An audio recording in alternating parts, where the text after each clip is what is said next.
Okay, all right, guys. Long day. Lots of talk about music and memories and history and funny little anecdotes. And then I just did one about the movies that were meaningful to me in mostly positive ways, except for the one that was like scary movie. It was only cool because my mom let me stay up late, but then I really wished I would have went to bed. Pardon my leak. All right. So this one's going to just be about eighth grade graduation, which was real special. My mom got me a white dress. I'm not sure if it was borrowed or if it was hers, and it was like a white chiffon, and underneath was like satin, silky material, and it was high waisted, and the sleeves were sheer from the shoulder down, and little tiny cuffs, and it was just delicate and feminine, and I felt like grown up because I think I had dresses before, but nothing like sweet looking like that. And goofy little white shoes that were borrowed, but they had to be white because everybody was wearing white to graduation. Well, of course, the boys weren't. All of the girls were wearing white. So, lady downstairs, her name was Fran. She was friends with my mom. She did my hair in an updo, and she got it all up. And then they took some of the front and made it into these big loopy curls, which was the fashion back then. You can go and look at the fashion, and you see like these curls. And they put so much hairspray, if they felt like rocks on my head, but they looked pretty. So I have one picture of myself. I wish I could put it up on here so you guys could see it, but I was like real skinny and kind of scared looking because we were going to sing on stage, and it was a big deal, man. Mr. Canfrio getting ready to say goodbye to Sir with love kind of thing. It was leaving what I knew because I had been in that school for 5.5 years, going off to high school. This was and all the world's shifting and everything's going crazy and everything. And yeah, wow. But it was exciting and that thing. And so in the auditorium, we got down there, and I was right on the end because I wasn't the tallest, so I wasn't the smallest. So I was kind of like right on the end of the setup. Anyway, so I was like, oh my God, they can see me when I sing. I wasn't like hidden. Okay, so I'm more about the song in a minute, so let me give you the idea of the auditorium. Huge high school auditorium where we're graduating from, right? And in the back, I can see my dad. And he can't be up front because there's a restraining order. Okay, and I'll tell you about the restraining order in a minute, but he couldn't be there. Now, my mom had already made up her mind that was it. She was done. She was trying to get the divorce papers, and that was that. In the front apartment, in the building we were in, where my cousin Tommy, my hero, had lived, and then he moved to Florida, a man named Scott, well, I think his nickname was Scotty, and he had moved in that apartment, and he became friendly with my mom, and he helped her with a lot of things, and so they didn't do anything, like there was no apartment hopping or any of that. That I'm aware of, and I feel pretty confident about that. I know they became close later, but Mom was just sort of coming out of it, and he was helpful. And he was down there, and he had a camera, a really cool new camera that could do the tape. And so, yeah, I don't know why my grandmom wasn't there. Maybe because she was kind of sticking to my dad's side. I'm not real sure what was going on there. It was a time of upheaval. Anyway, he was filming me. And my dad was in the back, and then I think my dad got asked to leave by the principal. I'm not real sure, but I think there was some kerfuffle in the back. And, they filmed. Oh, it was so grand. It was so grand. And, it was a hard time for me. You guys have already figured that out. And I was trying to find myself. And the reason my dad had a restraining order is because, I'll just say it. He tried to blow up my stepfather's truck. And he wasn't my stepfather at the time. And I was a witness because I was washing dishes one night. I happened to look out in the alleyway because I heard noise.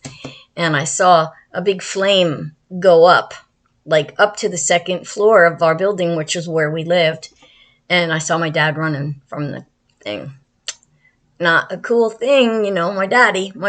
And there he is doing something like heinously wrong. So, yeah. Okay, I'm okay now. All right, let's just say that I'm okay now. I don't think I was upset then, although it probably made a big seed down there, the schism and all that stuff. Um, hold on, it's okay. It's okay, I promise you. But I think that's why they made me look nice, and my mom kind of went out of her way to try and help me, and they wanted me to testify against my dad, but then they changed it because he volunteered the information, and so I didn't have to say that I saw my father. Thank God, because who knows, I might be like cuckoo. Well, I've been through cuckoo before, but anyway. So now the reason I told you that is not so you feel sorry for me, because that's not what this is about. I want you to understand the impact that the song had on me. It was from a play in Manhattan called Man of La Mancha, famous play about heroes and love and survival and courage. And this is the key song, and it became a key song in many other places on Broadway and the movies, and from time to time you'll hear it sang at high school graduations and what have you. And we got to sing it at our 8th grade graduation. So yeah, trying to absorb what's going on with the family and me growing up and this whole thing that's happening. So now that I've set the stage, here it is. And I also use parts of this song when I do speaking engagements, and I'll use it at the tail end, so people kind of get the impact, because it's very powerfully written, very powerful song. I'm sure I'm not the only one that loves it. You guys all probably know this song. All right, here we go. And I'm going to try not to cry, but if I do, you guys kind of, the ones that are watching this, kind of know me. Okay, like I said, it's from Man of La Mancha, and it's called To Dream the Impossible Dream. That's the name of the song. And here it goes. And mind you, we were singing. I'm not going to sing this one because I won't be able to finish. Okay. To dream the impossible dream. To fight the unbeatable foe. To bear with unbearable sorrow. To run where the brave dare not go.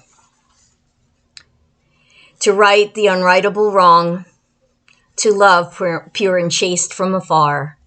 To try when your arms are too weary, to reach the unreachable star. This is my quest, to follow that star, no matter how hopeless, no matter how far. To fight for the right without question or pause, to be willing to march into hell for a heavenly cause. And I know, if I'll only be true to this glorious quest, that my heart will lie peaceful and calm when I'm laid to my rest. And the world will be better for this. You guys will be better for this. That one man, one human, scorned and covered with scars, still strove with his last ounce of courage to reach the unreachable star. And so, ladies and gentlemen, it's been a long day. I wanted to finish with that because it's important to me that you know that sometimes I don't want to go on, but I do. And that's what, if you're true to yourself and you keep going, you'll reach the unreachable star, which is what I'm going for. And I don't know how it's going to work out. Maybe I'll get discovered. Maybe I won't. Maybe my loved ones who I long to share this with will see this. Maybe I'll be long gone or living in an old folks facility, and then I won't ever even be aware. Who knows? But right now, I'm strong, I'm healthy, and I'm cognizant of things, and I want to share this. So, and the world will be better for this. That one person, scorned and covered with scars, still strove with her last ounce of courage. It ain't easy sitting up here knowing that I don't know who's going to watch this. My last ounce of courage to reach the unreachable star. And the star really is being effective and making amends to the world for all the years I was selfish. Okay, I love you guys. This one was sort of important because we're going to turn the page and go into high school. Ooh. All right. I love you. I love you. I love you. You have no idea how much I love you guys.